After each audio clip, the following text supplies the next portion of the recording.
إليكم ترتيب مجموعة المنتخب المصري بعد التعادل مع منتخب الرأس الأخضر اليوم في الجولة الثالثة من بطولة كأس أفريقيا 2023. إليكم التفاصيل، ولكن في البداية ما تنسوش دعمكم لنا بلايك الفيديو والاشتراك بالقناة وتفعيل زر الجرس عشان يوصلكم كل الأخبار الجديدة أول بأول.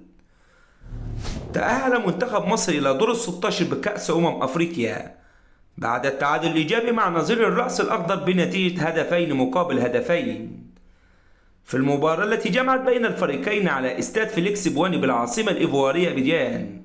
وتأهل منتخب الرأس الأخضر ومنتخب مصر رسميا لدور ال16 بكأس أفريقيا كأول وثاني المجموعة على الترتيب.